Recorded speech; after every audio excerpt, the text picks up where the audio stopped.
SportsBeat is powered by KSLSports.com. Zach to the 5, runs over a man and into the end zone. Throw, he's dead from the blind side.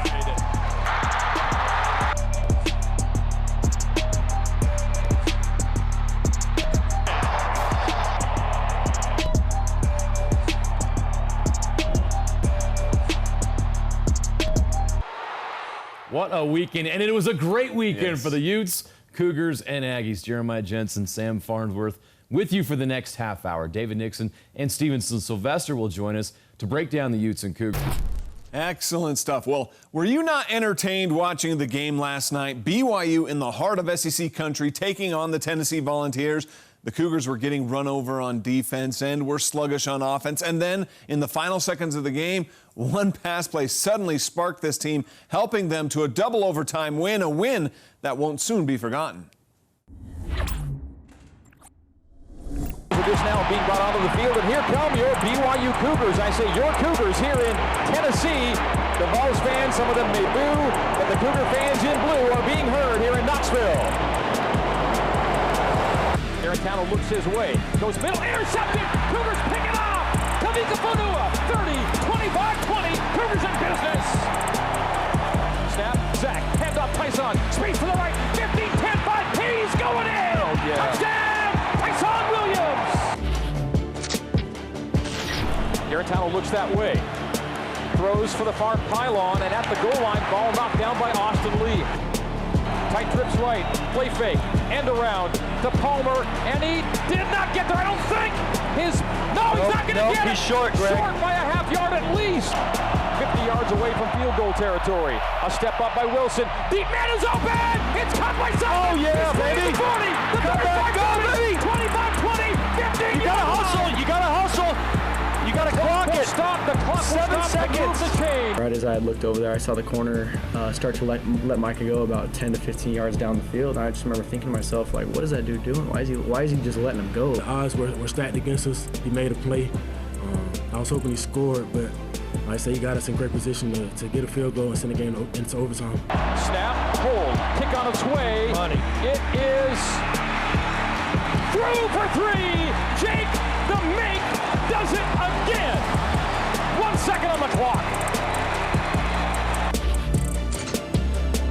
The stress we put ourselves under in fall camp was able to prepare us for this moment and to always just keep fighting until the end. Pulls it away from Tyson, down and in, touchdown! Cougars scoring OT! Talon Shumway on the reception, and the Cougars score 6 on the opening possession of overtime. Garantano pulls down a chest-high snap, steps up, fires for the end zone. It is caught for a touchdown by Jawan Jennings, wrestled it away from the BYU defender. Snap, Zach, handoff Tyson to the 5-4-3. Pile is pushing. He gets to the goal line. He's in. No signal. He's in. They mark him short, but he's Touchdown, in the end zone. touchdown. Touchdown! The Cougars have done it, coming into SEC country and winning it in overtime. 29-26, Tyson with the knockout punch. I think that was a great way to end the game. Have Tyson, he's came from the SEC and he's been here before, and so I think it was just nice to have him do that with the O-line. It is my last time playing the SEC team. It's a great feeling, a better feeling than that. So just ready to get back to work and get ready for our game next week.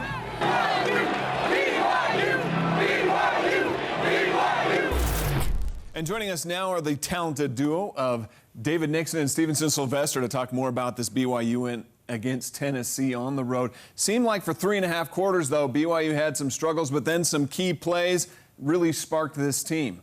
Yes. At BYU, there wasn't much offense in the first parts of that game, but the defense really came up with a spark play to get things rolling. And that's what you needed. BYU's offense struggled. They only had 157 yards through the first 3 quarters. But defense came up big. This is the beginning of the second half. Kavika Fanua did a fantastic job at picking up the ball and trying to change the momentum into the offensive side of the ball. But here you have trips. You have trips to the field. Fanua knows that he can shade to the trips because the back stayed in and went opposite to his other outside backer. Fanua comes into the hook play. He reads the quarterback's eyes, and it's easy pass, easy catch for the linebacker right here. Takes it. He's a former fullback, so he knows how to protect the ball. He runs and gets good yards here. But this is a simple play. It's also good understanding by Fanua, understanding he's got trips. I've got to shade that way because that's where the strength is. And in doing so, he comes up with a big interception and really helped the offense set up a future touchdown, which we'll cover in just a minute. Yeah, he was essentially a free player right there, and he just ended up reading the quarterback's eyes and making a great play. Easy game. But at the end of the game, you needed a play. Micah Simon comes up big. I'm telling you, this might go down as another Miracle Bowl type play here. I mean, Micah Simon comes up with this huge bomb, 3rd and 6, and so everyone's wondering, how did this happen? If you're a Tennessee fan, how the heck did this happen? Well, we were going to break it down right here. You have both Simon and Bushman lined up next to each other, and because of Bushman and who he is, Micah Simon mentioned this after the game, he demands respect of 3 players we see right there, and then the Tennessee corner on the outside gets turned around, and Micah Simon wide open. I mean, this is tough to watch if you're Tennessee because this is one of those type of plays where, you know, we talk about all the time, Sly, when you're playing this type of prevent, there's only 20 seconds left. You've got to keep everything in front of you. You can't let anybody get behind you, and lo and behold, Micah Simon streaking down the side. Yeah, it looked like he had the right technique, but I don't think he understood what the technique was for. Yeah. So you're taking inside technique to make sure everything goes inside, but he lets the receiver go behind him. He did a full 360. I mean, it was just rough all around. Sam, you were there. You got to experience it. That play sucked the energy out of that stadium, and I think at that point the Tennessee fans knew, uh-oh, we're in trouble. There's a chance we're not going to win this ball game. So BYU goes on to kick the field goal, goes into overtime, but I want to break down the game of Tyson Williams. I mean, Tyson, 17 carries for 92 yards, averaged 5.4 yards per carry. He was unstoppable, and a lot of it came, throughout the game, but particularly after that Kavika Fanua interception, Tyson gets set up with the big carry here and does a great job of letting his big guys up front block. You're going to see right here Tristan Hodge up front. He's going to be the guy that washes down Tennessee's linemen. They had a stunt going, and in doing so, it's going to free Tyson on the outside for a touchdown. And Tyson really untouched. So if you're him, you've got to give credit to your offensive line. But right here, you're going to see Tristan Hodge right here is going to block down.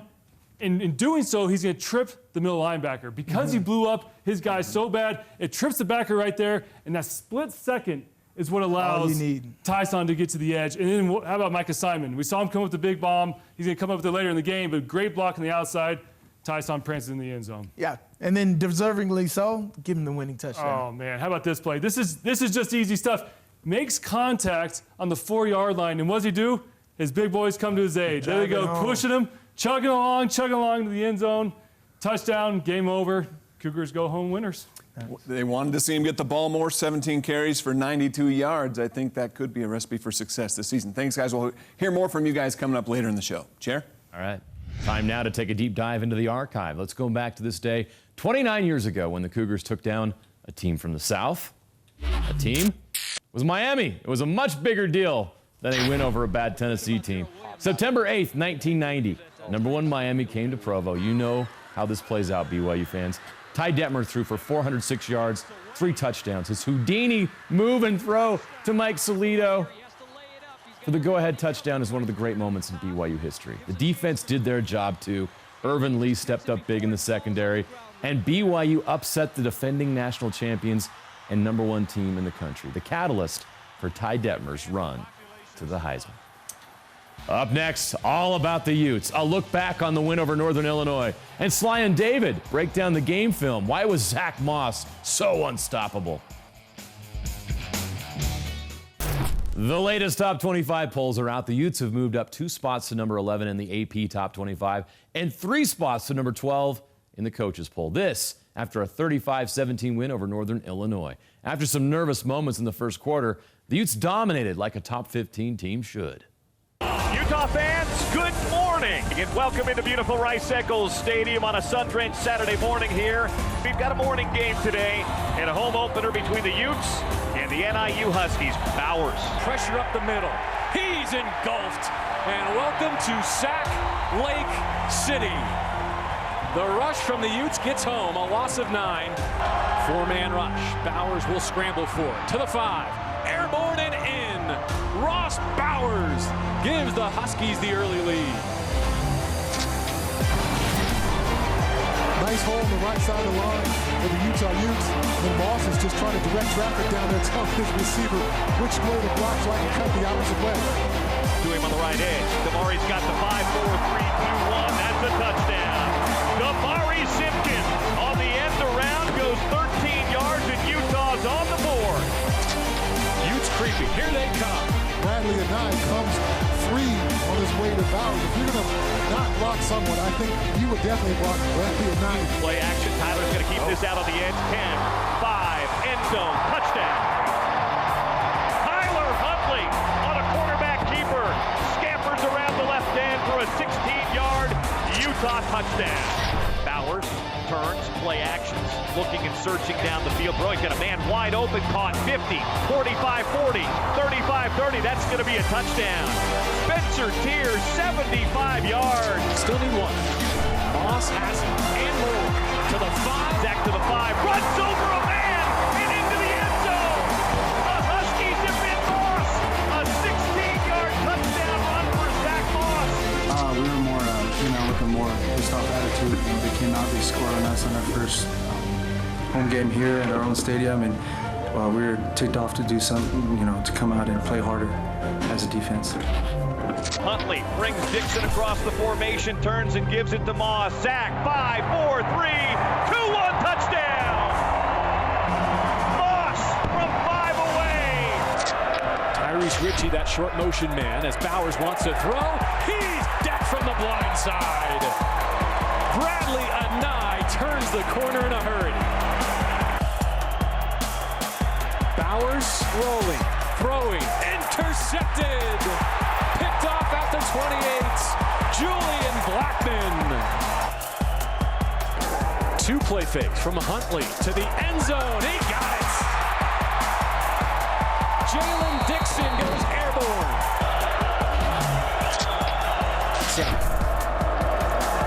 Your second down and 9. Bowers nearly stripped. Now it's on the deck. Anai's just wreaking havoc. A final score, Utah 35 and Northern Illinois 17, and it's a great day to be a Ute in the sun here in Salt Lake City. Sly and David are back to break down the Utes game film from that win. Zach Moss leads the country in broken tackles. Teams know he's going to get the ball, David. They can't stop him. You can't stop the guy, I'm telling you. 80 yards on the afternoon, and this play right here kind of shows exactly how his afternoon went. When he bulldozes over the NIU defenders. But let's talk about why this play was successful and why it resulted in a touchdown. Well, great. As linebackers, we know that we want to send the ball in the run game. Run game responsibilities, send the ball to your extra defender, which is the down safety down here. These linebackers don't. Their weak side linebacker shoots the gap. And so now you have 2 guys that are blocking 4. All this guy has to do is get a chip on this guy, and Zach Moss, as we've said all season, gets onto the secondary. As soon as he gets onto the secondary, this guy made a business decision. Oh, man. He did not want to deal with Zach Moss at all. Listen, in the open field, I don't want to deal with him either. I mean, you talk about these safeties that come down, you got to tackle Zach Moss at a full speed. Yeah, that's a big decision. You just let him go in, man. At that point, you just say, go ahead and prance on in the end zone. Definitely not. So let's talk about the Utah defense. It struggled early on, trying to hold down NIU, and this is one of the big plays NIU came up with that really burned the defense. Yeah, so this is cover 2 across the board. You got 2 D safeties with 5 underneath. What you don't want to do in cover 2 is allow receivers to run straight at the free safety without being touched, because it's like this free safety will have 2 or 3 guys just straight on them. They're outnumbered right now. So what Francis Bernard and the nickel back needs to do is touch these safeties, get them out of the way, get them off of their route. They don't touch them at all. It's a free route, free run for that receiver. And the safety, Vontae Davis, he's lost. He has no idea what to do. He takes bad angles. When and it's a free release, you put your safeties in a huge bind. As backers, we've got to help them out. And that means, like you're saying, rerouting them off the line of scrimmage, trying to throw off the time in between the quarterback and the wide receiver. Yeah, and they don't do that there. That's a mistake you can't make in Pac-12 play. When they get into conference, that's going to hurt them badly. Yeah, those receivers were too wide open for any quarterback in the country to miss. So we talk about some bad things that happened with the Utah defense, but let's talk about something great that happened. Another Blackman interception, and let's walk through it. What did the corner do to help out his safety? This was so awesome, and a lot of people need to understand what happens in man coverage. So what an offense likes to do is flood the side of the field to get all of the attention of the defense on this strong side of the field. So this is exactly what they do. This linebacker has this running back in coverage, so this guy's on the island. Anybody knows if you're in island play, you're in trouble or you're scared. But if you have a confident corner that knows what he's doing, and Coach Sharif Shaw is doing an amazing job with these corners.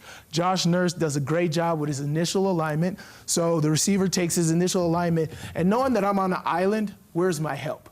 I have the sideline here, and then I have a free safety back in the middle of the field. Otherwise, I'm by myself. So how do I help myself is I take a shade alignment here on the inside to take away the inside release for that guy to force him to my help here. That's exactly what Josh Nurse does here. So when on the snap of the ball, the receiver he's trying to get back outside, so he really takes a hard inside release and messes up the timing. That allows the quarterback to hold on to the ball for an extra second, and that extra second allows Blackman to get around and make a play. And we talk about rerouting. I mean, that's basically what he's doing, but just by his alignment, he's rerouting the wide receiver, which allows, like you said, the time for the corner and the safety to get over top. An easy pass, easy catch for the safety here. Another interception. Blackman just racking up those INTs this year. But great job by the U defense, recovering, figuring out what NIU was doing right and what they're doing wrong, and kind of exploiting that later in the game. So a win, a comfortable win over a G5 team, helps them progress and get closer to Pac-12 play. Of course, we got one more warm-up before Pac-12 play. Idaho State. We're not really going to break down Idaho State, but, you know, it's obviously an opportunity for them to iron a few more things out before USC. Well, and that's what we always talk about with these type of games, Idaho State games. It's a chance for your backups to get in. Yeah. I mean, you're going to need that depth throughout Pac-12 play, and so it's a chance for the young guys to get in, get some good game reps, and let the stars rest and get them ready for USC here in a couple weeks. All right, David, Sly, we'll see you next week. Thanks, guys. You see the Aggies put a 62 spot on the scoreboard yesterday? Yeah, we'll recap their romp of Stony Brook next. Utah State Aggies begin Mountain West play this Saturday on the road in San Diego. The Aggies and Aztecs kick off at 8:30 p.m. Mountain Time. One final tune-up Saturday in a 62-7 win over FCS Stony Brook. Sophomore wide receiver Devin Tompkins is making the most of his opportunities. After a 56-yard touchdown last week at Wake Forest, he led the Aggies in receptions, caught one touchdown, and returned a punt 45 yards for a score. After the game, Devin told us he was playing that game for someone special. I actually just had my son. We had our son on Sunday, this past Sunday. Thank you. And you know, I really wanted to play this game for him tonight because he's experienced. He has some difficulties and everything going on with him. So I really wanted this game to go to him tonight. Great clips of the week. All right, we start our great clips with a play from Northern Illinois quarterback Ross Bowers. Flipping over the competition. The Red Rocks gave him a perfect 10. And how about Southern Utah lost to Northern Iowa Saturday? This is the first touchdown from that game. The deep ball caught by Northern Iowa's Deion McShane. Hey, he wasn't down. You got to keep running, right? Rolls over the defender and right into the end zone. This is my favorite BYU football player. Zach Daw makes the list. He makes a tackle. The Tennessee quarterback loses his shoe. And then Zach makes sure he really loses his shoe, throwing it all over the way to the sideline. And it got us thinking, who throws a shoe? Honestly.